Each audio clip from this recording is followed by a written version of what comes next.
এর প্রথম সেমিস্টারে গণিত প্রশ্ন 1 নংয়ে থাকবে বহু নির্বাচনের প্রশ্ন মানে টিক চিহ্ন 12টা থাকবে, 12টাতে 12 নাম্বার।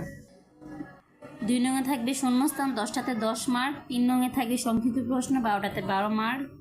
আর 4 নংয়ে থাকবে দাগের অঙ্ক। আর 5 নংয়ে থাকবে যোগ্যতা ভিত্তিক অঙ্ক মানে সৃজনশীল অঙ্ক যেগুলো সেগুলা। দাগের অঙ্ক 5টা থাকবে, 5টাতে 30 মার্ক। আর সৃজনশীল অঙ্কতে থাকবে 3টাতে 24 মার্ক। আর জ্যামিতি থাকবে যে কোনো 2টা থেকে 12 মার্ক। এক এক স্কুলের প্রশ্ন কিন্তু এক এক রকম হয়। তো এখানে যে বাচ্চাদের যোগ্যতা ভিত্তিক অঙ্কগুলোর নিয়ম টানছে, এই সিস্টেমটা আমার কাছে ভীষণ ভালো লাগছে। আপনাদের কাছে কেমন লাগছে কমেন্ট করে জানাবেন। বাচ্চাদের যে যোগ্যতা ভিত্তিক অঙ্কগুলো আসে এটা হচ্ছে সৃজনশীল। এই অঙ্কগুলো কিন্তু আসলে ভীষণ কার্যকরী আমার কাছে মনে হয়।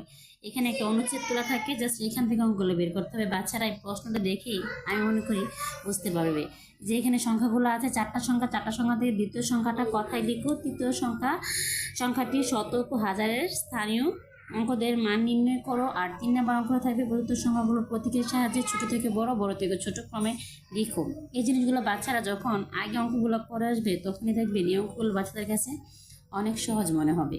আর এই বিষয়ে যদি আপনারা ভিডিও চান ডিটেলসে তাহলে কমেন্ট করে জানাবেন।